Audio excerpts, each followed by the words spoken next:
biyyoonni amma lafa kanarra jiran nuti arginu warri abbaan fedhe akka fedhetti itti roorrisu waraanatu isaan irratti. Yoo jabaattanii ni jiraattu. Baadhaa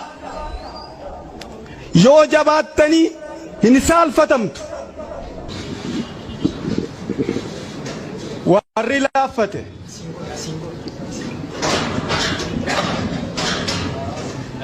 qe'ee isaaniirra xiyyaara lollaatu marsa. Taankiitu irra oofama. Haadha warraa isaaniitu ciniinsuu irratti jeeqama. Ijoollee isaaniitu mana barnootaatii baqata. Biyya Ameerikaatii qawween suuqiidhaa gurgurama akka karameellaatti garuu lolli hin jiru. Argaa waan Ameerikaan faa Sooriyaa gochaa jiran. Ijoolleen Ameerikaa garuu taankii arganii hin beekan.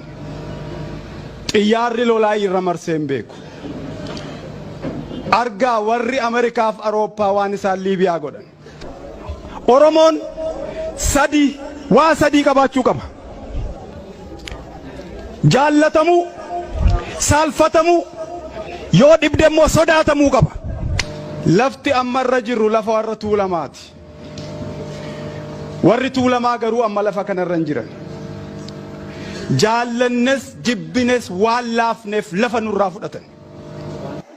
Nagaan gaanfa Afrikaatti dhufuu ka danda'u yoo Oromoo dhugaasaatti deebi'e qofa.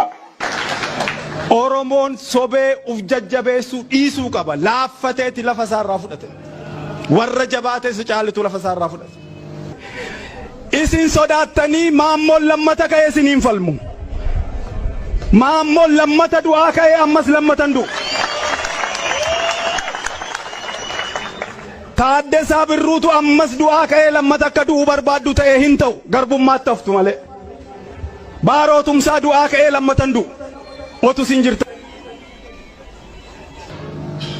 Hagam yoo hammaatus hagam yoo hadhaa illee lafee fi lafa abbaa keenyaatti ni deebina. Warri Tigraay taankii hidhachaa jiru. Amaarri marfii hidhachaa jira. Sumaalee waan gochaa ture argitan dhageessani. Oromoo gajaraa irraa hiikaa jiran.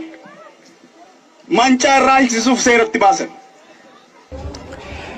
Lafa Oromiyaa Oromoo harkaa qaba. Oromoon gosaaf qooda. Gosti balbalaaf qooda. Balballi dheedhaaf qooda. Akka Oromoon jedhetti qofa bulti. Warri obbolaa haadhasaa abbaasaa hintalasaa jibbee siidaa Minilikitti hirkatee taa'u hini dhukkubsatuu. Warri wal'aansa sammuu kennuu beekani wal'aanuu qabuu jenna nuti akka baa'utti. Filmaata sadiitu jira. Inni tokko akka Oromoon jedhetti buluu. Inni lama guddifachaadhaan Oromoo ta'uu. Inni sadaffaan biyya isaa gadhiisu.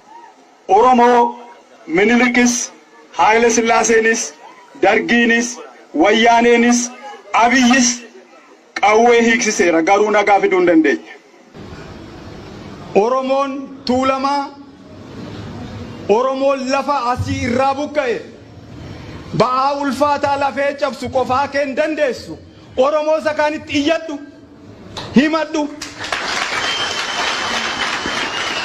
Lafa keetti deebi'i, qe'ee keetti deebi'i. Ilmaan Oromoo lafa Oromoo irratti qotanii nyaatanii guddatanii badhaadhuu malee abbaan ta'e tokko lafa koo irratti mirga qaba jedhee lafa Oromoo gurguru mirga hin qabu. Kan biyyi keenya nagaa argatu warri nu ajjeese yookaan dhadhabame yookaan yoo dhiifama nu gaafate qofaadha. Lafa irratti warra keenya lafa malee homtuu hin jiru. Lafa hin qabnu yoo ta'e homaa hin qabnu. Lafa keenyatti deebi'uu qabna. Keessummaan akka nuti jennatti buluu qabdi. Yookaan guddifachaadhaan dhufuu qabdi. Lafti Oromoo kan irratti badhaadhan, kan guddatan, kan irratti baratanii wal horan malee kan akka carqiitti ciranii gurguranii kan abbaan feete suuqiidhaaf bittee fidde otoo hin ta'in lafee abbaa keenyaatu itti cabee lafa kana baase. Lolli ibiddi mootummaan Dr. Abiy ka Oromoo tokkoon hin deeggaramne ka weerartoota lafa Oromootiin deeggaramu weerartoonni lafa Oromoo faayinaansi ka godhan beekumsaan saappoorti ka godhan qawweedhaan saappoorti ka godhan ibiddi Oromoo irratti qabsiifame kuni gaanfa Afrikaa guba.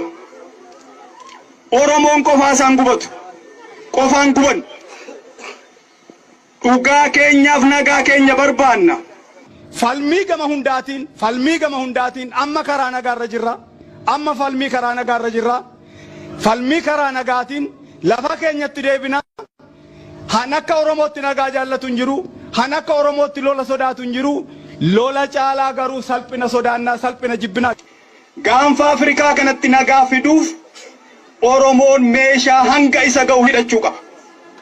Gajaraa miti taankii marfii jeetti miisaayiliif rookettiin hanga harka Oromoon seennetti gaafti Afrikaa dhugaa hin argattu nagaas hin argattu. Biyyi Itoophiyaa kun gatii guddaatu isheerra jira. Kadhaadhaanis liqiidhaanis doolaara biiliyoona hedduutu ishee harka jira. Rakkattees kadhattees kaffaluu dandeessi. Gumaa ammoo garuu akka laafaatti hin kaffaltu. Gumaa fi lafti hin dulloomu. Gumaa fi lafti filannaan nagaa barbaaddi. Nagaa fi qofaan jiraatan. Dhumarratti kan isiniin jedhu dargaggeessi as jiru kun gatii baastan situ beeka. Dadhabbii faajii keessan situ beeka. Ammayyuu galmaan hin geenye. Oromoon dargaggoon uf qopheessaa. Lafti tuulamaaf haa deebi'u. Ilmaan Walloo halagaa jalaa ba'anii Oromiyaa jalatti haa bulanii. Hidhamaan hatattamaan haa hiikamu. Komaandi poostiin Oromiyaa irraa haa ka'u. Lolli nurratti labsame haa dhaabbatu. Yoo kuni ta'e Itoophiyaa waliin jiraachuu dandeenya. Hankanaanas adda gallaa adda godhadhaa galatooma.